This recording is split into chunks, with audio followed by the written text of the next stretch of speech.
बारातों पर हमला करना ये सबसे ज़्यादा कायरता और नपुंसकता का परिचय है। गजरोला का जो रैदरा गांव है, या बारात रोकी गई है, तो इस गांव के जो यादवों ने बारात रोकी है, मारपीट हुई है, उनको मारा पीटा है और बदतमीजी की गई है। तो ऐसी स्थिति में मैं यादवों से भी कह देना चाहती हूँ कि बीजेपी के कहने में आकर के अपने गांव का भाईचारा मत बिगाड़ो, कोई बचाना तुम्हें नहीं आएगा। इस जातिवाद को जितना जल्दी छोड़ोगे इतना जल्दी तुम्हारा भला होगा, क्योंकि तुम भी 85% में आते हो। इस गुलामी को छोड़ दो, जो गुलामी कर रहे हो ना मनु सिस्टम की, ये मनु सिस्टम की गुलामी तुम्हारे लिए घातक होगी। भाई से भाई को लड़ करके कभी कुछ नहीं मिला है। तुम बीजेपी के पीछे जा करके तुमने अपना सत्यानाश किया है। आज तक तुम कहीं दिखाई नहीं देते। जहाँ अधिकारों की बात आती है तुम्हें गायब कर देते हैं, जहाँ तुम्हें लड़वाने की बात आती है तो तुम भीड़ में आगे निकलते हो। तो ऐसी स्थिति में मैं इन लोगों से ये कह देना चाहती हूँ कि आज, और ये भी बात अभी सुनने में आई कि माफ़ी मांग रहे हैं जाकर के, तो जातिवाद का जो नशा तुम पे चढ़ता है ना, वो अफीम से ज़्यादा खतरनाक है, जो चढ़ के उतर ही नहीं रहा, इतने सालों से चढ़ा हुआ है। पहले उस नशे को उतारो, और उस नशे को उतार दोगे तो भाईचारा दिखाई देगा, नफरत खत्म हो जाएगी। ना तुम्हें माफ़ी मांगनी पड़ेगी, ना तुम्हें हमला करना पड़ेगा। मथुरा में 2 बेटियों की बारात रोकी पीटी, वो भी तो इन्होंने। मैं वही कह रही हूँ ना, जो यादवों के अंदर जो जातिवाद की सनक चढ़ी हुई है ना, नशा चढ़ा हुआ है, जो बीजेपी ने तुम्हारे अंदर इंजेक्ट किया हुआ है, मनु सिस्टम ने इंजेक्ट किया हुआ है, ये सिस्टम तुम्हारे लिए घातक है। तुम्हारा इससे फायदा नहीं है, तुम्हारा नुकसान ही नुकसान है। क्योंकि जो तुम्हें लड़ने के लिए आगे करते हैं ना, वो तो तुम्हारे सगे है ही नहीं कभी भी। उन्होंने तो कहीं तुम्हें अधिकार नहीं दिया। बताओ कितने यादव मंदिरों के, जो मुख्य मंदिर है भारत के अंदर, कितने यादव ट्रस्टी हैं उन मंदिरों के, बताइए। कितने देश के अंदर बीजेपी इनको जो है आगे बढ़ाती है।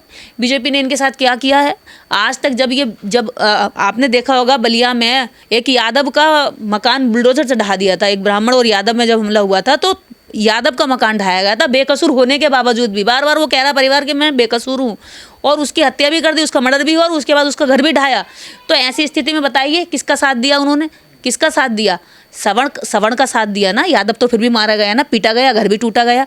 तो बताइए फिर तुम्हारे साथ खड़ा कौन है? लेकिन तुम्हारे साथ जब अत्याचार हमला वो लोग करते हैं तो तब हम लोग खड़े होते हैं। बड़ा भाई बताते हैं ना इनको, ये बड़े भाई आप पे अत्याचार कर रहे हैं। हाँ, तो ऐसे बड़े भाइयों को लानत आनी चाहिए ना, कि जो छोटा भाई तुम्हें सम्मान दे रहा है उनको तुम पीट रहे हो, मार रहे हो, लेकिन तुम्हें शर्म नहीं आ रही है। तो ऐसे बेशरम यादवों को ये बता दूं कि भैया, जातिवाद के चलते अगर तुम इनका साथ दोगे और दलितों का अपमान करोगे तो कल को अकेले रह जाओगे, मार पीटे जाओगे। जैसे बलिया में केस हुआ था, तुम्हारा घर तोड़ा गया, तुम्हारे घर पर बुलडोजर चलाई गई, तुम्हारा मर्डर किया गया, और फिर भी तुम्हारी बात नहीं सुनी गई।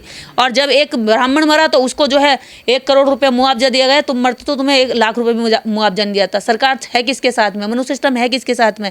ये भी तो जाने। यादवों को बाबा साहब डॉक्टर अम्बेडकर को पढ़ने की जरूरत है, बाबा साहब डॉक्टर अम्बेडकर के मिशन को जानने की जरूरत है, मंडल कमीशन पढ़ने की जरूरत है। किसने उनका साथ दिया, किसने इनके खिलाफ खड़े हुए। एक घटना के बाद हर अगली घटना को अंजाम दे रहा ना लगातार, वो सुधर कहाँ रहा? वो जातिवाद का उसमें घुसा हुआ है ना, वो जातिवाद की जो दिमाग, उसके दिमाग में जातिवाद पूरा फैला हुआ है, और उस जातिवाद के चलते वो ऐसा काम कर रहा है। बाकी गिनती के अंदर जब इनकी बात आएगी, जब दलित में और यादव में लड़वाने की बात आएगी, तो ब्राह्मणवाद किसका साथ देगा?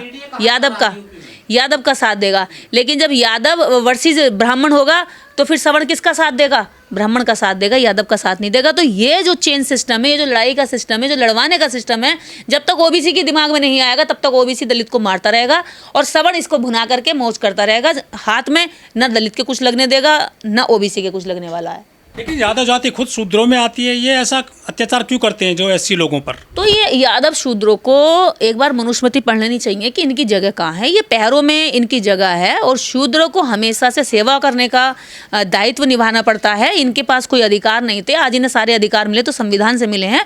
इनको 2 नहीं 10 बार मनुस्मृति और संविधान दोनों पढ़ने की जरूरत है। जिस दिन ये पढ़ लेंगे उस दिन लड़ाई लड़ना बंद कर देंगे, उनको मारना पीटने के बजाय गले लगाना शुरू कर देंगे। लेकिन लक्ष्मण यादव जैसे लोग या अखिलेश यादव जैसे लोग ये अपने समाज के ऐसे अपराधियों को कुछ अच्छी जो है क्यों नहीं देते हैं ये सलाह इनको? देखिए, एक सामाजिक आदमी मन से बात कह सकता है कि एक आदमी को पकड़ के दिमाग के अंदर कोई चिप नहीं डाली जा सकती। हम भी अपनी बात रखते हैं, कितने समझते हैं, कितने सुनते हैं, कितने छोड़ जाते हैं। अम्बेडकरी मंचों पर तो काफी बोलते हैं अखिलेश यादव और जो लक्ष्मण यादव हैं, वो इस समाज के बारे में क्यों नहीं सोच रहे हैं जो जिन पे अत्याचार कर रहे हैं? ये इस बारे में इन नेताओं को खुलकर बोलना चाहिए कि ऐसा मत करो, ये हमारे भाई हैं, ये हमारे वोटर भी हैं। और जब वोट की बात आती है तो इनके साथ में बहुत जल्दी से पीडीए बना देते हैं, अम्बेडकर वाहिनी बन जाती है। लेकिन जब इन पर अत्याचार होता है तो ऐसे ही खुलकर इनका साथ भी खड़े हो जाना चाहिए। तो ऐसी स्थिति स्थिति में नेताओं को स्टैंड लेना चाहिए कि भैया हम किसके साथ खड़े हैं, अन्याय के साथ या न्याय के साथ। यहाँ पर जाति से ज़्यादा ज़रूरी है, जाति को बचाने से ज़्यादा ज़रूरी है न्याय को बचाना। तो नेताओं को न्याय को बचाना चाहिए। जब न्याय बचाएंगे तो जनता खुद समझेगी कि हाँ हमें बचाया गया था और हम इनके न्याय के साथ हैं, तभी तो आएगा। पीडीए का मतलब ये थोड़ी है कि पीडीए में दलित को जो है यादव भी खुद उठ के मार रहा है और पीडीए में ठाकुर से पिटवा रहे हो। पीडीए में ठाकुर तो पीट ही रहा है, ब्राह्मण तो पीट ही रहा है, तुम्हारा यादव खुद भी पीट रहा है, तो वो तो हमेशा पिटते ही रहेगा। तो तुम्हारे साथ दलित क्यों जाएगा भैया, वो क्यों जाएगा? उसको गांव में शोषण भी हो रहा है, उसकी पिटाई भी हो रही है, फिर उससे कह रहे हो कि हमने पीडीए बना दिया, आ जाओ हमारे पास वोट दे दो। तो ऐसी स्थिति में वोट देने की बजाय वो कंफ्यूज और हो जाएगा कि मेरा साथ जब ये व्यक्ति शोषण करा रहे हैं, इनकी जाति के लोग शोषण कर रहे हैं, तो मैं साथ कैसे आऊँ? तो ऐसी स्थिति में नेता की ज़रूरत है कि वो खुल करके गलत का विरोध करे और सही का साथ दे। नहीं, ऐसी घटना को देख के आपको लगता है 75 सालों में कुछ बदला देश? देखिए, जातिवाद की जो घटनाएं हैं इससे पता चलता है कि इन आज़ाद भारत के अंदर भी जातिवाद आज भी लोगों के दिमाग में, लोगों के घरों में, पढ़े लिखे सिस्टम में है। क्योंकि जो सिस्टम में बैठे हुए लोग हैं वो जातिवादी लोग हैं, प्रशासन में बैठे हुए जातिवादी लोग हैं, खासकर पुलिस प्रशासन में बैठे हुए लोग जातिवादी हैं। और जो सिस्टम पुलिस को चलाता है, जो यहाँ का राजनीतिक सिस्टम है, उसके अंदर ताकत में बैठे हुए लोग जातिवादी हैं, ताकि जातिवाद ऊपर से नीचे और नीचे से ऊपर ये घूमता फिरता रहता है। और यहाँ पर हमेशा ऊपर से नीचे जहाँ जहाँ भी दलित बैठा है वो शोषित होता रहता है, वो पिटता रहता है, वो अपमान झेलता रहता है। और जब वो आवाज़ उठा देता है तो वो और ज़्यादा पीटा जाता है और ज़्यादा उसको ख़त्म भी कर दिया जाता है। कई जगह पे कितने मनीषा वाल्मीकि आप देखेंगे, एटा में एक लड़की को पूरी उसको मतलब उसके पूरे परिवार को ख़त्म कर दिया। ऐसी मध्य प्रदेश के सागर में एक बच्ची को उसके साथ रेप किया। जब वो लड़ने गई तो उसके चाचा, उसके ताऊ, उसके घर, उसका परिवार, उसके यहाँ तक वकील तक को मार दिया गया। तो ये ऐसी घटनाओं से पता चलता है कि सिस्टम में ऊपर से नीचे तक न्याय मांगने गई तो उसको वहाँ भी उसके साथ रेप किया गया। तो दलित चाहे महिला हो, चाहे पुरुष हो, चाहे अधिकारी हो, चाहे गरीब हो, चाहे कामगार खेतों में मजदूर हो, चाहे फैक्ट्री में मजदूर हो, उसका शोषण हर जगह पर है। क्योंकि शोषण जहाँ जहाँ दलित है वहाँ वहाँ शोषणकारी जातिवादी उच्च जो मनु सिस्टम की सोच के लोग हैं वो भी वहाँ पर हर जगह मौजूद हैं। तो सिस्टम चाहे आप कहें भारत आज़ाद हो गया, लेकिन भारत अंग्रेज़ों से आज़ाद हुआ। जातिवाद से आज़ादी भारत को अभी भी नहीं मिली है, मनुवाद से आज़ादी भारत को अभी भी नहीं मिली है। जातिवाद के जो घनघोर जातिवादी लोग हैं आज भी भारत के अंदर वो अपनी जाति की प्रैक्टिस कर रहे हैं, जातिवाद की प्रैक्टिस कर रहे हैं। और उस प्रैक्टिस में सबसे ज़्यादा जो मारा प्रताड़ित किया जाता है वो दलित वर्ग है, उनकी औरतें हैं। जातिवादी लोगों की मानसिकता है वो ऐसी है, इन्हें लगता है कि दलितों को जब चाहे जब पीट लो, जब चाहे जब मार लो, इनको सामाजिक रूप से जितना चाहे इतना दबा कर रख लो। तो अब क्या हो रहा है कि दलित समाज लौट कर जवाब देने लगा है। ईंट मारता है तो वो भी ईंट उठा लेता है मारने के लिए। तो ये जो दर्द उनके पेट में हो रहा है कि भाई जिसको पीटते थे वो तो चुपचाप पीट लेते थे, अब पीटने की बजाय ये दूसरी बार से उठ के ये कहते भी हमें क्यों पीटा।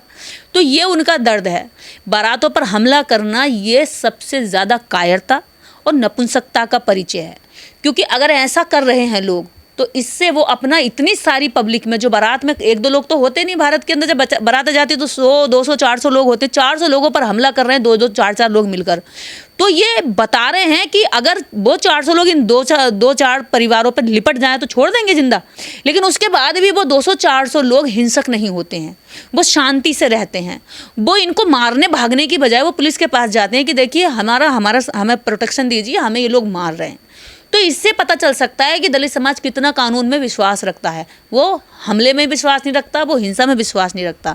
लेकिन जातिवादी लोग हमले में विश्वास रखते हैं, हिंसा में विश्वास रखते हैं, अपमान करने में विश्वास रखते हैं। तो ऐसी स्थिति में जो